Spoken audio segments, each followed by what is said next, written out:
మన హక్కులకు వెళ్తే ఎంత పెద్ద కేసు తెలుసా? మైక్ పట్టి మాట్లాడడానికి మాట్లాడుకున్న స్వేచ్ఛ ఉంది. ఇలా తాత జాగిరా, మైక్ పట్టి మాట్లాడద్దు, అసలు మాట్లాడద్దు అంటే అయ్యే జాగిరా, తాత జాగిరా ఏమనుకోవాలి? వస్తుంది ఆటోమేటిక్గా. అంటే ఏది అంటే ఏ యాక్షన్ తీసుకునే చలి కూడా ఓకే సార్ అని అంటారా ఎవరన్నా? మరి అనము కదా అట్లా. అప్పటికి మాస్టర్లు అందరూ డాన్సర్లు అందరూ గ్రూప్లో చెప్తున్నారు, సతీష్ ఏం చెప్పు చేసినా సరే మీ దగ్గర ఆధారాలు ఉంటే జనరల్ బాడీ మీటింగ్ పెట్టండి, అందరం మాట్లాడదాం.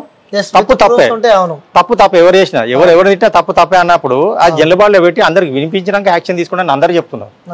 5 నెలల నుంచి జనరల్ బాడీ పెట్టకుండా స్కిప్ చేసుకుంటూ తిరుగుతున్నాడు. ఎలక్షన్ కోడ్, రోజా, రంజాను, మన పీఠాపురం ఇవన్నీ మాకెందుకు పోయి ఇక్కడ మనిషిని చచ్చిపోతున్నాడు. నేను 5 నెలల నుంచి వర్క్ లేక ఒక మనిషి జీవితం ఖరాబ్ అవుతుంటే నీవు ఇవన్నీ కారణాలు నాకెందుకు? అవసరం లేదు కదా. సో అంటే నువ్వు అందరికి ఒక లేఖ రాసావు, లేఖ నుంచి ఏమైనా స్పందన వచ్చిందా? వచ్చింది. కలిసావు, కంప్లైంట్ బుక్ అయింది, ఇక్కడ ప్రజావాణిలో మెసేజ్ వచ్చింది. రైట్, పవన్ కళ్యాణ్ గారికి రిజిస్టర్ పోస్ట్ చేశాను, అది కూడా డెలివరీ ఈ రోజు అయింది. నిన్న సండే కదా, నిన్న వచ్చింది మెసేజ్. అక్కడ క్యాంప్ ఆఫీస్కి వెళ్ళిపోయింది లెటర్. తర్వాత ఏం జరుగుతుందో చూద్దాం. ఇప్పుడు నా ప్రయత్నాలు ఏం చేస్తున్నా, నేను తప్పు చేయలేదు, నాకు కడుపు కొడుతున్నాడు, వర్క్ ఆపుతున్నాడు. లేబర్ యాక్ట్ ప్రకారం ఎవరు ఎన్ని తప్పులు చేసినా సరే జనరల్ బాడీ మీటింగ్ పెట్టి any association, not only dance association, any association లో మీకు కూడా ఒక అసోసియేషన్ ఉంటుంది కదా. ఎవరైనా తప్పు చేస్తే మీటింగ్ పెట్టి యాక్షన్ తీసుకోవచ్చు, తప్పులేదు. కానీ ఎవరు పని ఆపకూడదు. మీరు పని చేసుకుంటే బతుకుతారు కదా, అట్లనే మేము కూడా పని చేసుకుంటే బతకాం కాబట్టి పని ఆపకూడదు, మన కడుపు కొట్టకూడదు అని లేబర్ యాక్ట్ చెప్తుంది. కమిషనర్ గారు, జాయింట్ కమిషనర్ గారు కూర్చోబెట్టి 2 గంటలు మంచిగా నచ్చ చెప్తే కూడా వింటలేడు. నేను పట్టిన కుందేలకు 3 కాళ్ళు అంటాడు, ఎక్కువ వాదిస్తే 2 కాళ్ళు అంటున్నాడు. ఇట్లా అంటే ఆయన ప్రవర్తన ఇలాగున్నది. ఏం చేయాలి అంటే లాస్ట్ చివరిగా మీరు ఏమనుకున్నారు? సో ముందు ఏం చేయబోతున్నారు? అంటే నా ప్రయత్నాలన్నీ నేను చేస్తున్నా లీగల్ గా.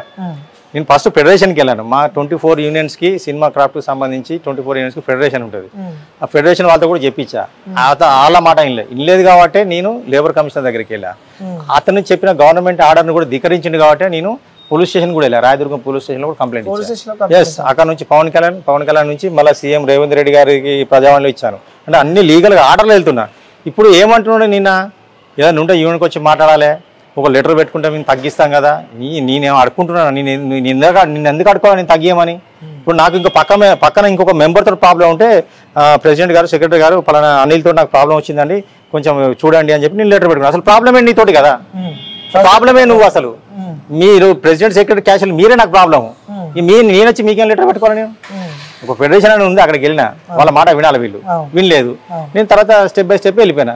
నిన్నేం చెప్తున్నాడు, యూనియన్లో కూర్చొని మాట్లాడుకోవాలి కదా, బయటికి వెళ్ళాడు, అక్కడికి వెళ్ళాడు, ఇక్కడికి వెళ్ళాడు, యూనియన్ పరువు దిగదార్చాడు, అది ఇది అని చెప్పేసి స్టోరీ చెప్తున్నాడు. మరి ఈయన పెట్టిన ప్రెస్ మీట్ మొత్తం ప్రపంచం మొత్తం చూసింది కదా. ఈయన నిన్న ప్రెస్ మీట్ పెట్టి ఉన్నాయి లేని అని చెప్పిండు, ప్రపంచం మొత్తం చూసింది. అప్పుడు యూనియన్ పరువులేదా? ఈయన రేవు పాటలో దొరికాడు అని చెప్పేసి టీవీలో వచ్చింది. ఇది వేసుకున్నాడు కదా బ్లాక్ నీలాగానే, అతను జానీ అనుకుని కొన్ని ఛానల్స్ ట్రోల్ చేశాయి. ప్రముఖ కొరియోగ్రాఫర్ జానీ, రేవు పాటలో బుక్ అయిన జానీ అని చెప్పి వచ్చింది. అది నేను కాదు అని చెప్పుకోవడం కోసం యూనియన్ ఆఫీస్ లో మొత్తం షూట్ చేశాడు. నేను మరి యూనియన్ ఆఫీస్ ఎట్లా వాడుకుంటావు నువ్వు? అప్పుడు యూనియన్ ఆఫీస్ పరువు పోలేదా? నేను లేబర్ ఆఫీస్కి వెళ్తేనే పోలీస్ స్టేషన్కి వెళ్తేనే, ఇప్పుడు నేను లేబర్ ఆఫీస్కి వెళ్తే పోలీస్ స్టేషన్కి వెళ్తేనే యూనియన్ పరువు పోయిందా? మరి నువ్వు రేవు పార్టీ గురించి నువ్వు యూనియన్ లో మొత్తం రికార్డ్ చేసావు. ఐఎమ్ జానీ భాష ఇది పెట్టాడు, ఇది జనసేన గుర్తు, ఇక్కడ నుంచి స్టార్ట్ చేస్తాడు కెమెరా. ఆయన కొరియోగ్రాఫర్ కదా, టెక్నాలజీ ఉంది ఆయన దగ్గర, టెక్నికల్ మైండ్ ఉంటుంది కదా.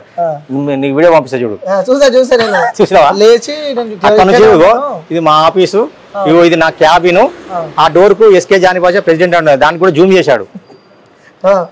మళ్ళీ అబద్ధాలు ఏం చెప్తున్నాడు, జస్ట్ నేను బయటకు వచ్చి మాట్లాడుతున్నాను అని చెప్తున్నాను. నోరు చేస్తే పచ్చాబద్ధాలు. నువ్వు కింద మాట్లాడుకోపోయినావు, ఆఫీస్ కింద మాట్లాడుకోలేకపోతే మీ ఇంట్లో వీడియో తీసుకో. ఐడెంటిఫికేషన్ కోసం అక్కడ నుంచి చేశారనుకోవచ్చు. సరే, ఒకసారి ఇట్లా బోర్డు పెట్టి ఇది యూనియన్ ఆఫీస్ అంటే నేను ఆఫీస్ కింద ఉన్నా అని చెప్పొచ్చు కదా. మరి అప్పుడు యూనియన్ ఆఫీస్ పరువు పోలేదా? ప్రముఖ choreographer, Telugu film dancers and dance directors association president Jani Basha రేవు పాటలో దొరికాడు అన్నప్పుడు అప్పుడు యూనియన్ పరువు పోలేదా? పోయిందా పోలేదా? తెలియక చేస్తారు అనుకోవచ్చు, కానీ మీ ప్రయత్నాలు అయితే ఆపమంటున్నారు. నేను ఆపేది ఉండదు, నాకు చివరి వరకు నేను పోరాడుతూనే ఉంటాను, నాకు న్యాయం చేయ వరకు. అతను అన్యాయం చేశాడు, చేస్తూనే ఉన్నాడు. ఇంకా అతని పక్కన ఒక చెంచా బ్యాచ్ ఉంది, ఒక చెడ్డీ గ్యాంగ్ ఉంది. వాళ్ళ మాటలు పట్టుకొని అసలు ఈయనకున్న నాలెడ్జ్ ఏందో, ఈయనకు అసలు జీరో నాలెడ్జ్ అసోసియేషన్ విషయాలు. తోపు కొరగరాప్పుడు అయితే ఆయన అది నాకు అవసరం లేదు. అది రేపు డబ్బులు ఆయనకే వస్తాయి, పేరు ఆయనకి వస్తాయి, నాకేమైనా వస్తా రాదు కదా. అసోసియేషన్లో 500 మంది జీవితాలు నాశనం అవుతాయి అతని వల్ల. అంటే అతను కరెక్ట్ పని చేయడానికి వస్తలేదు, రాదు కూడా. అతనికి అనుభవం లేదు. అవగాహన లేదు యూనియన్ అంటే. ఎందుకంటే గతంలో ఒక కమిటీ మెంబర్గానో ఏదో ఒక చిన్న పోస్ట్ చేసి ఉంటే అసలు కమిటీ మీటింగ్ అని ఎందుకు పెడతారు, జనరల్ బాడీ ఎందుకు పెడతారు, యూనియన్లో ఏం చేయాలి, దీని తర్వాత ఏం చేయాలని ఒక అవగాహన ఉంటుంది. ఈయన డైరెక్ట్గా ప్రెసిడెంట్ పోస్ట్లోకి వచ్చాడు కాబట్టి ఈయనకు తెలుస్తలేదు. పక్కన ఉన్న వాళ్ళు వాళ్ళ వాళ్ళ వాళ్ళ స్వార్థం కోసం ఈయనకు లేనిపోయిన ఆయన ఎక్కిస్తున్నారు. వాళ్ళ మాటలు పట్టుకుని ఏది పడితే అదే చేస్తున్నాడు. ఇప్పుడు మీరు అతన్ని డైరెక్ట్గా వెళ్ళి వాళ్ళ ఇంటికి పోయి ఆయనకి ఇంటర్వ్యూ చేయండి. ఇప్పుడు ఒకటి మాట్లాడతాడు, మళ్ళీ సేమ్ రేపు రండి అదే విషయం ఇంకోటి మాట్లాడతారు. అన్ని అబద్ధాలు, పచ్చి అబద్ధాలు సార్. చెప్తున్నా అంటే న్యాయం జరిగే వరకు పోరాడతా అని చెప్పి 100%. నేను కూడా మాట్లాడతా. తర్వాత నిన్న ఇంకొకటి చెప్పాడు సార్, ఈయన బాగా నాకు చదువు రాదు అంటున్నారు కదా సతీష్, ఈయన బాగా చదువుకున్నా అని అంటున్నాడు కదా. 30 లక్షల ల్యాండ్కు ఏ పేపర్ లేకుండా 30 లక్షలు ఇచ్చాడంటారు. 30 లక్షలు ఇచ్చాడని నేనేమని 2018లో ఉన్న బాడీ ప్రెసిడెంట్ సెక్రటరీ వాళ్ళని అడగాలి. ఈయన వాళ్ళతో కలిసి తిరుగుతున్నాడు. ల్యాండ్ స్కామ్ అయితే ఎవరైతే చేశారో ఆ బాడీతో ఈయన కలిసి మమేకం అయిపోయాడు. 2018లో నాకెక్కడ ఉంది పోస్టు, నేను 30 లక్షలు నేను ఎట్లా ఇస్తా అసోసియేషన్ డబ్బులు, పిచ్చిలేసింది ఈయన కావున. నేను 2014లో అవుట్ అయినా, నేను పోస్టుకు అవుట్ అయ్యి 10 years అయింది సార్. 2014లో పోస్టుకి వెళ్ళి అవుట్ అయినా, ఇది 2024. ఇప్పుడు గత 10 సంవత్సరాల నుంచి నేనే నిద్ర వేయండా నా గురించి ఇప్పుడు మాట్లాడతాను కదా. సరే నేను తప్పు చేసినా కావచ్చు, పోస్ట్ ఉన్నప్పుడు ఇది చేసినా అది చేసినా ఏమో చేసినా అంటాను కదా. ఈ గడిచిన 10 సంవత్సరాలు ఎక్కడ నిద్ర పోయినావు జాని అని అడుగుతున్నాను నేను. ఎందుకు మాట్లాడాలి ఇన్ని రోజులు? అసోసియేషన్ లేదా, యూనియన్ కింద ఉంది కదా, ప్రతి బాడీ మారుతుంది కదా 2 సంవత్సరాలకు ఒకసారి, ప్రతి బాడీలో ఒక 5-6 మీటింగ్లు జరుగుతున్నాయి కదా. మరి ఎందుకు మాట్లాడాలి ఇప్పుడు దాకా? అంటే ఇప్పుడు నీకు నాకేదేంటంటే గతంలో ఇది చేశాడు అది చేశాడు ఇది చేశాడు, మరి నీ గురించి మాట్లాడాలన్నా నువ్వు ఎవరెవరికి ఏం చేశావు, ఎవరెవరికి అమ్మాయిలతో ఏం చేశావు, మొత్తం చాలా ఉన్నాయి. ఎఫ్ఐఆర్స్ బోర్డు ఉన్నాయి, మామూలుగా ఒకటి కాదు 2 కాదు. ప్రూఫ్స్ ఏం కావాలి భయ, అమ్మాయితో తిరుగుతుంటే కెమెరా పట్టుకొని తిరుగుతాం.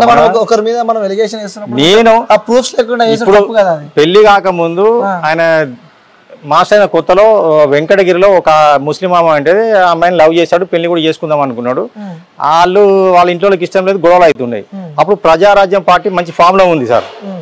నాకు తెలిసి 2010, 11, 12 నాకు కరెక్ట్ ఐడియా లేదు. ఆ టైంలో ప్రజారాజ్యం పార్టీ ఫామ్లో ఉన్న టైంలో నేను వెంకటగిరికి సంబంధించిన వెంకటగిరి డివిజన్ ప్రజారాజ్యం పార్టీ వాళ్ళతో మాట్లాడి గొడవ కాకుండా కేసు కాకుండా నేను మాట్లాడా, అమ్మాయిని ఎత్తుకొని పోతా అని చెప్పేసి అలచలు చేస్తున్నాడు ఆఫీస్ దగ్గర. నేను కాపాడాను ఆయన అంటే అన్ని మర్చిపోయాడు. తర్వాత ఇప్పుడున్న అమ్మాయిని ఆమె అసిస్టెంట్గా చేసి వాళ్ళు పెళ్లి చేసుకున్నారు. మా యూనియన్ మెంబర్ ఆమె కూడా డాన్సర్గా వర్క్ చేసింది. ఆమెకు కూడా నేను ఎన్నోసార్లు నేను కృష్ణారెడ్డి మాస్టర్ దగ్గర ఇన్ఛార్జ్గా చేస్తున్నప్పుడు ఆ అమ్మాయికి కూడా సుమలత గారికి ఆమె నన్ను అన్న అంటది. ఇప్పుడు కూడా ఆమెకు నేను ఎన్నో సాంగ్స్ చెప్పాను నేను. ఇవన్నీ సో మొత్తానికి అయితే న్యాయ పోరాటానికి అయితే సిద్ధంగా ఉన్నా అంటారు. త్వరలో ప్రెస్ మీట్ పెట్టబోతున్నాం. ఓకే, సో వ్యూయర్స్ చూడొచ్చు ఈ ఇష్యూకి సంబంధించి కూడా ప్రతి ఒక్కటి క్లారిటీగా మనము డాన్సర్ సతీష్ గారితో మాట్లాడడం జరిగింది. సో జానీ మాస్టర్ చెప్పినవన్నీ వాస్తవాలు కావు. సో నేను దేనికైనా సిద్ధమని కూడా డాన్సర్ సతీష్ గారు చెప్పడం మనం చూస్తున్నాము. సో ఇది చూద్దాం, ఇంకా మేబీ త్వరలోనే ప్రెస్ మీట్ పెట్టబోతున్నారు. దీనికి సంబంధించి పోలీస్ స్టాఫ్ ఎప్పుడు వస్తే కూడా పెద్ద ఎత్తున వెయిట్ చేస్తున్నారు. సో వెయిట్ చేసి చూద్దాం. సో కెమెరామ్యాన్ సాయితో అనిల్, మణికొండ, హైదరాబాద్.